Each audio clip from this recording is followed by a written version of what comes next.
Hi, I'm Thomas, and my presentation is on statistical impact on XG baseball.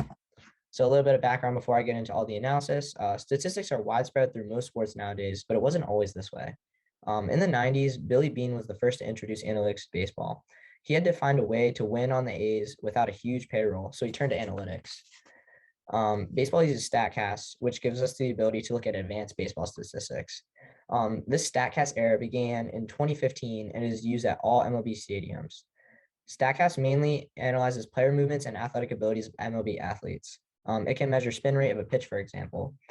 Baseball Savant is basically just an organized leaderboard version of StatCast. And just to put it in perspective, the NFL uses next-gen stats to track advanced data. So like they do it in Madden, for example. And I just wanted to go over last year's baseball season. Xavier finished 4th out of 8 teams in the Big East with a 20-26 record, and they lost in the championship game in the Big East tournament to UConn. So some important questions that I'm going to go over on the next couple of slides. What aspects of the game does Xavier excel at? What do they struggle with? And how does Xavier compare to the Big East, the conference they're in? At the SEC, the best conference in college baseball and all of Division I. Some important aspects to winning baseball games. It comes down to two main things: run production and run prevention. If you're going to score more runs than the other team, you're going to win games. So some sub points I have to that are batting average, OPS, and home runs for run production, and ERA, strikeouts per 9, and walks per 9 for run prevention. I'm going to go into more detail about all of these in the later slides like this. So batting average, it's a very basic stat that's easy to understand. It's calculated as hits divided by at-bats. You guys all know the batting average calculation there. It's a good measure to show getting on base, and it contributes to scoring runs. So here with this first graph, we have the team batting average over the last 6 years. You can see that it's kind of peaked at 2018, started low at 2015, and is back kind of low at 250 on 2021, something we need to work on. So OPS is on base percentage plus slugging, and it shows how much a player gets on base just outside of hits. So it takes into account how well a player can hit for power and reach on base, which is very important to scoring runs and winning games. So we have the individual player OPS on Xavier's team. You can see here the graph on the right, you have 4 guys that are above 900 OPS, which is a very good OPS to have. And our OPS in comparison to the Division I average is 14 points higher, which is encouraging. So for home runs, it's obviously a basic stat. You get rewarded for power. It's a crucial stat for hitters. It's very positive for hitters, and it's negative for pitchers, and it produces a bunch of runs. So this graph kind of shows the home runs versus the Big East. Xavier is second in comparison, with UConn being first. And in comparison to the SEC, Xavier is second to last, with just beating out Missouri. So ERA is earned run average, and it shows how many runs pitchers have allowed over the number of innings they have pitched. It obviously is a huge contributor to run prevention.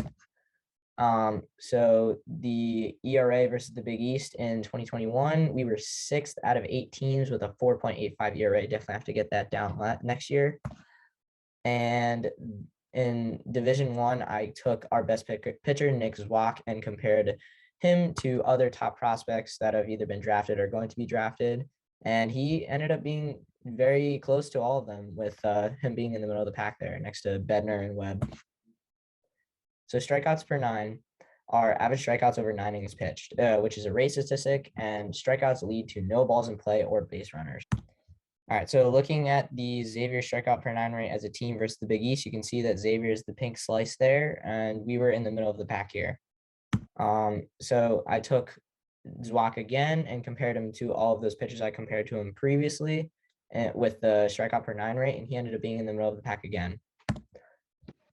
And finally, we have walks per 9, so average walks over 9 innings pitched, which is another rate statistic like strikeouts per 9. And walks contribute to free base runners and potential runs.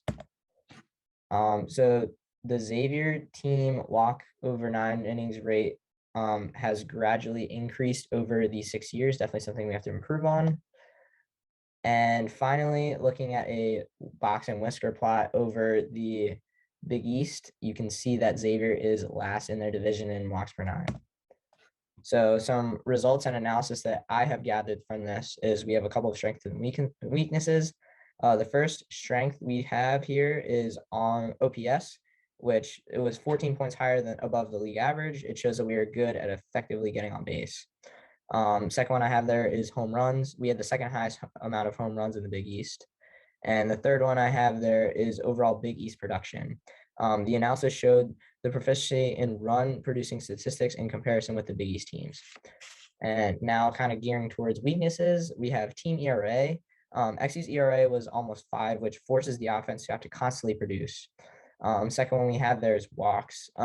Xavier's climbing walk rate is causing more opportunities for more opponents to score. And the third one I have there is we are behind SEC production. Xavier has yet to get to the level of the best in college baseball. Zwack was definitely comparable to the top pitching prospects, but as a team, each statistic had them in the bottom half of the rankings.